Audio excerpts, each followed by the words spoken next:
Oya, sio poa. Basi tuanza mzigo wetu. Kuna mambo alikuwa amefumaniwa hapa, sio poa. Kuna mtoto wa kike ameingia. Huyu bidada anaitwa Mona. Mshikaji anaitwa Olivia. Nini ambacho kimekuleta hapa? Kimenileta nini? Baby, nani ukaa kimya? Usiongee kitu chochote. Nisiongee nini? Mwanamke gani anaingia bila ridhaa chumbani kwetu? Nakwambieje? Kaa kimya. Kwanza naomba utoke nje. Toka kwenye nyumba yangu, toka nje. Oya, mshikaji ni Olivia. Kwa yani unanisaliti leo ulivyoleta mwanamke mwingine kwenye nyumba? Unalala naye kitanda kimoja.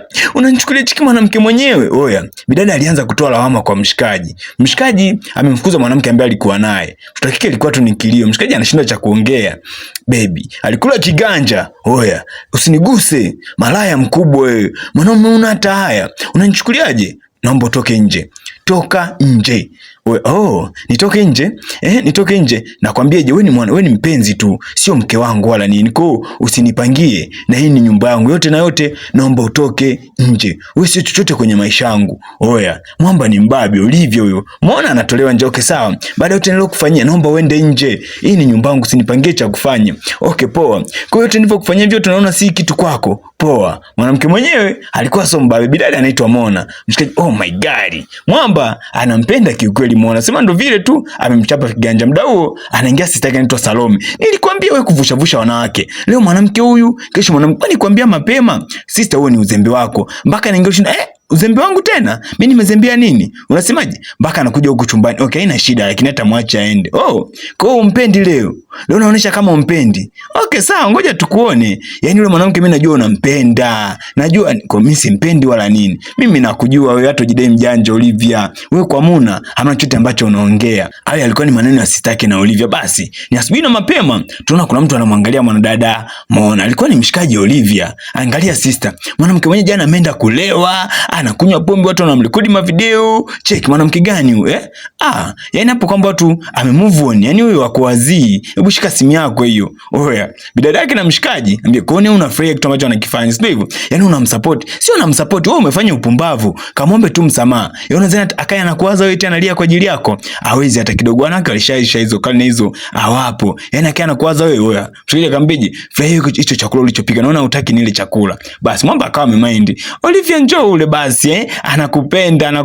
Oya, Olivia alitukana pale. Basi tuna upande wa pili huku. Mtoto wa kike Mona ndo anaamka sasa. Jana alivesha kinoma. Yote ni kwa sababu ya stress ambazo alimpa Olivia, kumfumania Olivia akiwa na mwanamke mwingine. Ni mwanaume ambaye anampenda kweli kweli. Basi bidada anaamka ni mishale kama ya saa 5 hivi. Amechelewa kuamka kweli kweli. Basi ulikuwa ni muda wa kwenda kazini. Ilibidi kama hivyo, japokuwa anatungi kichwani ngove ya kutosha, ilibidi kwamba ajikaze na kuanza kutimka kwenda kazini. Basi cha kwanza ilikuwa ni kwenda kuhakikisha anajiweka katika usafi na unazifu. Basi tuachane huko. Upande wa pili, oya, ni kazini. Kutuna mtu wa kike anaingia Mona na nani na Olivia. Wezi amini wanafanya kazi sehemu moja, afu na watu wawili ni mapartner. Mtoto wa kike amekuja kupewa lawama na boss kwamba mshikaji Olivia hataki tena kufanya naye kazi, anataka kuwa partner yake. Kwa hiyo umeenda kuongea kwa boss kwamba unataka partner na mimi, si ndio hivyo? Yaani kila mtu afanye kazi anapojua yeye. Hivi una shida gani? Yaani umenikosea tena bado unaendelea kunikosea. Okay, hamna shida. Mtoto wa kike ana mind kweli kweli, maana Olivia ni mshikaji ambaye alikuwa ni mpiga kazi kweli kweli. Huyu mwamba yani ni mtu wa kazi. Kwa bidada ana wasiwasi muona kwamba Olivia hataki kuwa mtu wake wa karibu, yani kuwa partner wake. Basi tuachane nao. Kwa upande wa pili huku ni kwa mshikaji Olivia. Olivia anaingia kazini, siku zinazidi, siku nyingine Olivia anaenda kazini anakuta maua mezani. Nani ameleta maua? Mshikaji kwa ikabidi kwamba aweze kuangalia ile maua na kuyacheki. Oya, yalikuwa ni maua mekundu, maua ya upendo. Mwamba akaangalia, akayatathmini. Oya, mdau mlango unafunguliwa, tayari alikuwa anaingia ni mwanamama Mona anaingia naye pia akaona yale maua. Ikabidi kwamba Mona angalia afya yako mezani. Mshikaji Olivia anazuga ile Olivia ile maua ameache. Kilichofanya baada mtu akike Mona kufika pale, ikabidi ampigie kwanza secretary. Vipi? Nauliza nani ambaye ameleta maua haya? Kuna aliniambia kwamba ni mpenzi wako na mgeni amekuletea maua. Namjua. Jamani, abuba wa moyo wangu lazinzi kule ameniletea maua mazuri kweli. Basi mtokea kana angalia maua. I say yananukia vizuri, yani ni mazuri kweli kweli, nimeyapenda. Yule mwanaume ananipenda. Yani anafanya moyo wangu yani mpaka kundumbula. Oya, zawadi zilikuwa ni nyingi ambazo mtu akike Mona ameletewa ni nyingi. Hichi kitu kilikuwa kinamkata kweli kweli Olivia, ni kinamkata. Maana Olivia anampenda Mona. Huyu mwanaume ataniua kwa mazadi. Hayo mazadi ukaangalizie kwako, lazima uanze kuangalizia hapa kazini. nini? Sikaangalizia unakotaka wewe. Kaongelee huko mambo yenu, kaongeko ni mambo ya siri ya mtu wa kike. Ndio kwanza hata kumjibu mshikaji akachomoa tu simu na kwanza kuongea na bibi. Hebu kwanza nimpigie marafu. Hello darling. I say, nimezipenda hizo zawadi ambazo umeniletea, ni nzuri kweli kweli. Yaani zawadi ni nzuri, nimeipenda. Yaani sijui hata nikupe nini. Basi tuachane huko. Upande wa pili huku tunaona kuna mama akiwa kwenye hali mbaya, yaani amechakaa kuliko alikuwa anagonga mlango. Nikusaidie nini? Na shida na Salome. Na shida na Salome. Salome alikuwa amefika. Unasaidia tukusaidie nini? Unataka chakula? Chakula basi njoo tukuambia. Hapana, mimi sihitaji chakula. Utaki chakula, unataka nini? Naambia wewe unaitwa Salome. Ndio naitwa Salome.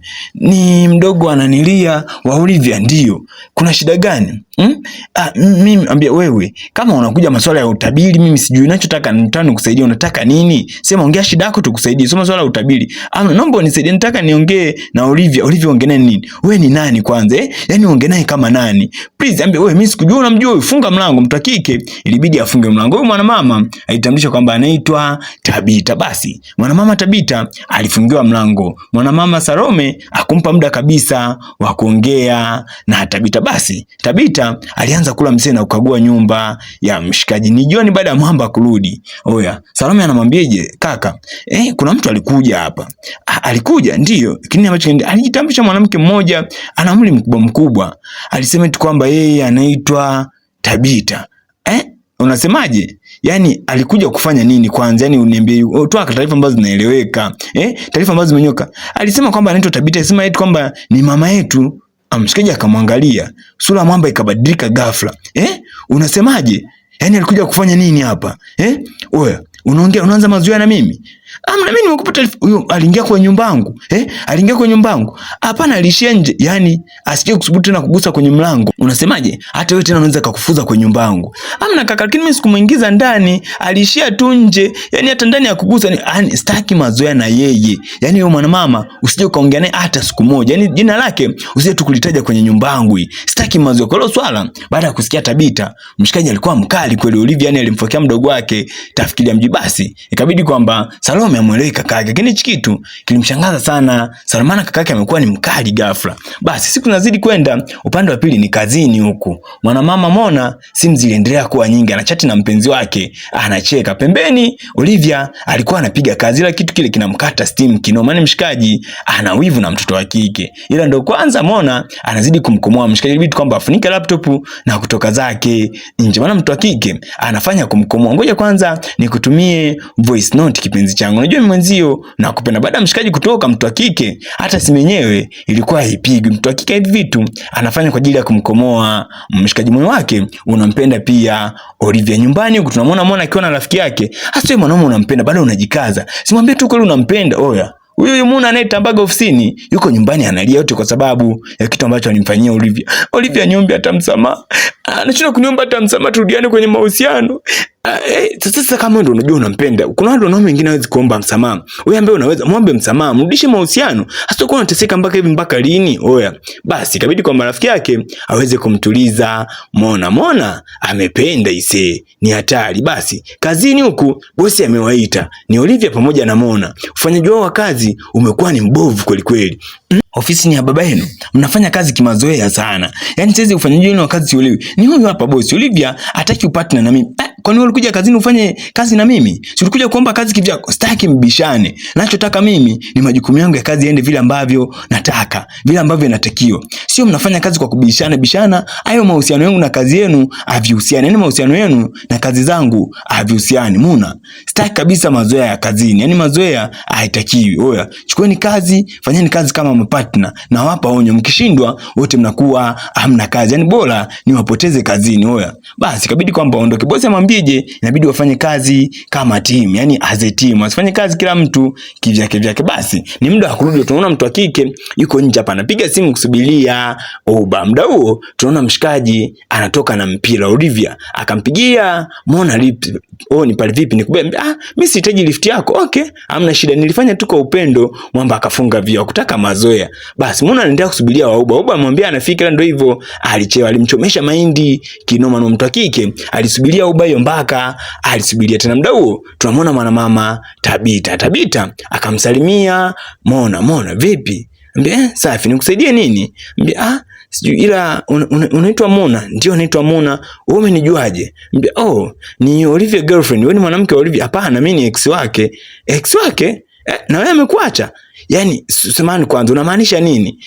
Mimi naitwa Tabita. Akajitambulisha. Sawa, unaitwa Tabita. Lakini mimi sikufahamu na wala hatujuani. Unataka nikusaidie nini? Ambia, oh, mimi ambie yani aje kuambia chochote kuhusu wewe, sijakwambia. Aniambie kwani wewe ni nani? Ikabidi kwamba Tabita ambie mimi ni mamake na Olivia. Oya, mtu wake baada ya kusikia hivyo ikabidi kwanza aondoke zake mwanamama Mona. Mona akatimka. Oya, Tabita mbaki anashanga. Tabita anadai kwamba yeye ni mamake na Olivia. Nini ambacho kipo katikati hapa? Basi kilichomfahamu mtu wa kike, aliondoka Mona na kwenda kwa Salome, yani mdogo wa Olivia. Mbia, shosti, yani unajua nilivyotoka kazini leo kuna kitu kimenileta. Kuna mama aliambia ni Tabita. Hivyo sikia Tabita. Salome ambia tulia hapo. Salome akaguna kwa nini? Alisema ni mamake na Olivia, yani ni mama yenu nyie. Yani hiyo neno ishia hapo. Yani story ni ndefu sana. Huyo mama alitutelekezaga wakati si wadogo. Maelezo ya kaka anavyoniambia kwamba baada ya baba tu kufa, mama naye aliondokaga akatuacha si wenyewe. Kwa hiyo tumekulia kwa mazingira magumu, tuko na miaka 20 imepita, alitoka tutelekeze. Leo kaka mpata hela, sijaimwona mimi, hata kumuona ndio nilimuona ile siku, yani simjui. Baada ya baba tu kufa alitutelekeza. Oya, kwa ndio hivyo tukaona kama isha kimaskini hivyo. Leo tumekuwa ndo anakuja. Kwa kaka niambia yule sio mama yetu na wala tumjue. Rafiki yangu inabidi kwamba mtu wa kike, yani Salome, amzugishe Mona siende na maswali swali. Maana anajua kaka yake akisikia hilo jina tu la Tabita huko ndani ni kasongo kwa hivyo unavyosadikia kwamba mwanamama Tabita aliwatelekeza. Okay, umekuja kufanya kazi na kaka, mimi ngoja nikuache. Maana hilo jina unalolitajataja hilo litaniletea matatizo mimi. Na kaka ikabidi kwamba Salome aweze kujichenga na kumwacha Mona peke. Maana anaona kama Mona atamletea matatizo kwa kaka yake, hataki kulisikia hilo jina hata kidogo. Basi tuachane na huko. Siku zinazidi kwenda, tunaona mama Tabita anagonga mlango kwa Mona. Wewe umefuata nini tena kwangu? Naomba unisaidie please, naomba unisaidie. Msaada gani ambao unataka wewe? Nani ambaye unikuonesha nyumbani kwangu hapa nimeulizia kazini kwenu kule. Sasa nini ambacho nakitaka mimi na wewe tu ndugu, niite polisi? Hapana, naomba unisaidie, naomba unisaidie. Nikusaidie nini? Mimi sio Olivia, mdeni mamake na Olivia. Ulimtelekeza kwanza nini ambacho unataka?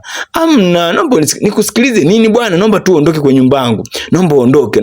Oya, Mona alimtoa mama Belengi kinuma. Ikabidi kwa mama aondoke akiwa analia. Mona moyo wa binadamu kamwambia, okay, subiri kwanza. Ikabidi kwa Mona hawezi kumkaribisha na kumsikiza huyu mama ana shida gani. Kwa nini amtelekeze na watoto wake hawaache? Ikabidi kwa Mona aweze kumsikiza. Basi alimpa chakula. Oya, uwezi amini, Tabita alikuwa na njaa kinoma. Mamake na Olivia alikuwa na njaa kinoma. Alipewa msosi, aliupiga, yani alipiga msosi kama ana akili vizuri. Ilikuwa tu ni njaa ambayo imempoa. Baada ya kula chakula, alimuelekeza kila kitu. Mtoto wa kike alimpa taarifa zote ambazo zilikuwa zinamsibu. Upande wa pili huku tunamuona Olivia akiwa anaangalia picha ya Mona. Olivia anampenda Mona kinoma, ni Mona ndio moyo wake uko hapo. Basi aliangalia picha ya mwanamke, anawaza kamombe tu msamaha, maana hii yule ambaye anaionyesha mwisho wake inamtesa, anaumia, maumivu makali, maumivu ya moyo, afu monstration, maumivu ya mapenzi. Oya, mamba alikaa akafikiria, kabidi kwamba tu akaombe msamaha kwa mtoto wake, maana yeye ndo alimkosea. Mamba alijibeba na maua asubuhi na mapema. Alikuja kugonga kwa mtoto wa kike. Muna mshikaji amekuja na maua, yani ya kuombea msamaha kwa mtoto wa kike. Basi Muna anafungua mlango, anamkuta mshikaji Olivia nje. Vipi? Umefuata nini kwangu? Hamna. Nimekuletea tu zawadi kidogo hii. Please. Naomba unisamehe makosa ambayo nimekufanyia. Nimekuja kuomba msamaha. Unajua toka nimempoteza babangu, yani neno msamaha limekuwa ni gumu sana kinywani mwangu. Yani kumomba mtu msamaha kweli nimekuwa ni kazi, lakini leo wewe ndo nakuomba mwanamke wa kwanza msamaha katika maisha yangu. Simuomba mtu yote msamaha please. Mimi nakupenda Mona, ninakupenda na kuitambia. Okay, kabla yote naomba nikupe chaguo moja. Chaguo lote niambie, mimi nitafanya kwa ajili yako. Kweli? Ndio. Basi kabidi kama mtu wa kike aweze kuingia, na mwambia mshikaji kabla hajamsamehe anampa chaguo moja ili aweze kumsamehe. Basi mtu wa kike akanatoka nje. Amekuja na nani? Uwezi mimi namkuja na Tabita ambaye ndo mamake na Olivia. Olivia alivyomuona, oya, nini ambacho unakifanya? Una mazoea? Amna, anataka ongea na wewe. Msikilize. Nimsikilize nini? Yani kila kitu kina mipaka. mwanangu, please naomba unisikize. Oya, mimi sio mamako, acha mazoea, uwe na mipaka. Mimi sio mama, yani wewe sio mamangu hata kidogo. Je, kwa na mtoto kama mimi mshikaji tupa mpaka huu. Akamwambieje? Yani ulinitelekeza unaniambia mimi mamangu. Wewe sio mamangu. Olivia, wewe na wewe iwe mwanzo na mwisho. Kila kitu kina mipaka, kwa na mpaka yako. Acha mazoea ya Muna. Mshikaji alikuwa mkali kwa Muna pamoja na mamake. Oya, wewe amini Olivia aliondoka zake pale. Muna anajaribu kumuita mshikaji lakini mshikaji alikuwa ameondoka kibelengani shoti. Hataki mazoea kabisa. Basi alichokifanya Salome ilikuwa ni kuongea na kaka kwamba msamee Muna. Muna alikuwa ajui kwa kuchukulia kitu kimikazo. Basi mama alimsamea, ni wiki kadhaa zilipita. Oya, tunamuona Muna anakuja hapa. Muna aliweza kuwakutanisha ni mtoto wa kike Salome. Salome alielekezwa kila kitu na Muna. Kwa Muna anaelewa kinachoendelea na Salome pia anaelewa kinachoendelea kuhusu mama. Ila mshikaji tu Olivia ndo alikuwa anajua, please Olivia, usiwe unachukia. Yani jitahidi kuwa na moyo wa uvumilivu, uweze kumsikiliza mamako, please kuwa na kifua, wewe ni mwanaume bwana. Ni maneno ya Salome anamwambia mshikaji Olivia awe na kifua kazi. Muda huo mamake ameleta, mamake na Olivia ni Tabita ameleta. Mshikaji akimwona tu mamake moyo unamuuma kuliko kaka, msamee kaka please. Unajua mtu wa kike anatamani kuishi na mamake. Basi mama amefika pale. Cha kwanza tu mama alikuwa analia, anaomba mtoto wake amsikize. Mama alianza kumpa story mshikaji, yani kitu kilichomkuta kwamba siku ile ambapo baba alikufa, mamake alikuwa ameenda kuchukua harakati za benki nini mambo mengine, kufuatilia uweze kuchukua mwili mochwali. Basi mama anamwambia mshikaji kwamba mamake alikuwa amefungwa jela baada ya kwenda kule kuchukua pesa. Kuna pesa ambazo kuna mtu aliiba, alimsingizia kwamba yeye ndo ameiba benki. Kwa mama aliweza kufungwa miaka 20, kwamba alitoka kwa msamaha wa rais. Kwa mshikaji alikuwa yuko mamake alikuwa amefunga juu tu, kwa mamake alimtelekeza, ndivyo mama alikuwa yuko jela kwa kesi ya kusingiziwa. Kwa mshikaji ilibidi tu amsamee mamake, akawa na kinyongo na mamake. Nadhani mpaka hapa tushafikia mwisho wa kigongo chetu. Asante sana na chao.